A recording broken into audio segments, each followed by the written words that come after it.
네, 오늘은 그 주택 가격을 적정한지 아니면 지금 가격이 거품이 끼어 있는지 이런 것들을 파악하실 수 있는 여러 가지 지표들이 있는데요. 그중에서 PIR이라고 하는 세계적으로도 많이 통용을 하고 있는 지표입니다. 그래서 그 내용이 어떤 내용인지에 대해서 좀 알아보도록 하겠습니다. 쉽게 설명을 드리면요. PIR이라는 것은 한 가구에서 어느 정도 수입을 가지고, 그러니까 한 가구에서 연평균 수입을 가지고 대출 없이 그리고 지출 없이 모두 모았을 때 몇 년, 집을 살 때 몇 년이 걸리느냐 이것을 파악하는 건데요. 뒤에서 좀 자세하게 말씀을 드리도록 하겠습니다. 우선은 PIR이란 다시 한번 설명을 드리면요. 가구의 연 평균 소득으로 주택을 사는데 얼마나 시간이 걸리는지를 측정하는 지수인데요. 여기서 이제 중요한 것은 예를 들어서 제가 이제 뒤에서 중위소득을 기준으로 계속 설명을 드릴 텐데요. 중위소득이 연 평균 5천만 원이다라고 했을 때 5천만 원을 지출 없이 전체를 다 저축을 했을 때 집을 사는데 몇 년이 걸리느냐라고 했기 때문에 실제로 주택을 사는 거와 그다음에 이 PIR과는 좀 다를 수가 있습니다. 그리고 보통 일반적으로는 아파트 가격을 기준으로 측정을 하시는 경우들이 많은데요. 아파트 말고 다세대 주택 아니면 단독 주택, 다가구 주택 이런 여러 가지 주택들을 모두 다 해서 합산을 낸 것이기 때문에 통계상에 약간의 착오가 있을 수 있으니까요. 그 점은 참고하시고 보시면 좋을 것 같습니다. 다시 한번 설명을 드리면요. PIR은 가구의 연평균 소득을 주택 가격으로 이제 나누는 것인데요. 예를 든다라고 한다면 주택의 가격이 5억이고요. 뒤에서 설명을 드리도록 하겠지만 가구의 연평균 소득은 현재를 기준으로 했을 때 중위소득, 중위가구의 소득을 기준으로 했을 때는 연평균 소득을 약 한 5천만 원 정도라고 생각을 합니다. 그래서 5천만 원을 5억으로 나누면 PIR 지수는 10입니다. 그래서 PIR 지수가 10이라는 것은 일정 중위소득을 기준으로 했을 때 집을 사는데 전체적인 금액을 전체 대출 없이 다 저축을 했을 때 10년이 걸린다라는 것입니다. 그래서 PIR의 지수는 지금 전국적인 것을 제가 한번 설명드리도록 하겠고요. 서울시에서의 PIR을 소개드리도록 하겠고, 그러면 이 OECD 국가들을 기준으로 했을 때 우리나라의 PIR은 높은지 낮은지 그 부분에 대해서도 뒤에서 설명을 드리도록 할 테니까요. 본인의 상황과 좀 비교를 해보시면 좋겠다 이렇게 말씀드리겠습니다. 우선은 지금 왼쪽에 보이시는 그래프는 우리나라의 전국 평균을 말씀드리는 거고요. 오른쪽에 있는 것은 서울을 평균한 것입니다. 그래서 PIR은 중간 소득 기준으로 해서 설명을 드리도록 하겠고요.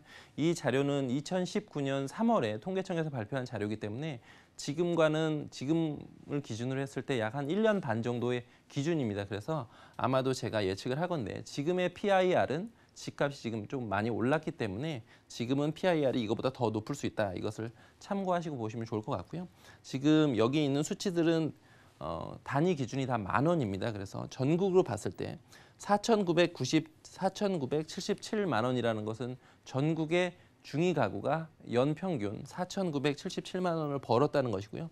전국의 주택의 기준을 평균을 내봤더니 약 한 2억 7천만 원 정도 되더라 해서 2억 7천만 원을 살려고 4,977만 원을 쭉 저금을 한다라고 하면 약 PIR은 5.6배이니까요. 5년 6개월이 걸린다라는 내용입니다. 이것은 이제 말씀드렸듯이 아파트만 기준으로 한 것이 아니고 다세대 주택, 여러 다양한 주택들을 평균을 낸 것이기 때문에 다소 안 맞을 수가 있다 이렇게 말씀드리겠습니다. 그래서 PIR이 정규 평균 5.6배이기 때문에 이 정도의 수치가 OECD 국가들, 그러니까 선진국 기준으로 했을 때 높은지 낮은지에 대해서 잘 모르실 텐데요. 보통 일반적으로 OECD 국가들은 PIR이 10이 넘는 경우들이 대부분입니다. 그래서 우리나라의 PIR 수치는 대부분 집값이 미쳤다, 아니면 집값이 너무 많이 올랐다라고 생각을 하시지만 OECD의 PIR에 비하면 여전히 낮다. 이 부분을 좀 말씀드리고 싶습니다. 그리고 전국적인 것은 그렇고요. 서울을 한번 보시면요. 서울은 마찬가지로 중간 소득 가구는 약 한 연간 5천만 원 정도를 법니다. 그리고 집값은 약 한 7억 1천만 원 정도를 하기 때문에 5천만 원 버는 가구가 7억 1천만 원짜리 집을 산다라고 한다면 PIR 지수는 14이고요. 약 14년이 걸린다라는 내용인데 이것은 말씀드렸던 것처럼 2019년 3월의 기준이기 때문에 1년 전의 기준입니다. 그래서 지금은 아마 PIR이 14가 아니고 더 올랐을 것이다 라고 생각을 하시면 좋을 것 같습니다. 지금 작년 대비해서 집값이 많이 올랐기 때문에 여러 가지 규제책들이 계속 나오고 있는 상황이기 때문에 그래서 보통은 지금 그 적정성에 대해서 말씀드리고 있는데요. 지금 집을 사야 되는지 아니면 나중에 집값이 떨어질 수도 있으니 나중에 사야 되는지를 여러 가지 특히 무주택자 분들 같은 경우에는 고민이 많으실 텐데요. 제가 보기에는 우리나라의 PIR 지수는 여전히 그 OECD 국가들에 비해서도 평균적으로 낮고 서울 같은 경우에는 지금 이례적으로 좀 가격이 좀 높은 편이기는 하지만 여전히 전 세계적인 곳에서 OECD 국가 중에서도 대표하는 도시들에 비하면 이 수치도 낮습니다. 그래서 그런 기준들을 가지고 전체적으로 집을 사는 시기 이런 것들을 좀 평가해 주시면 좋겠다 이렇게 말씀드리도록 하겠고요. 이것은 그 자산 유형별로 부동산이 있을 테고 금융자산이 있을 텐데 이것은 이제 PIR과는 무관하게 보통 그 본인의 자산을 포트폴리오를 구성을 하실 때 다른 사람들은 어떻게 하고 있는지에 대해서 지금 말씀드리도록 하겠는데요. 지금 이 파란색 그래프가 2017년이고요.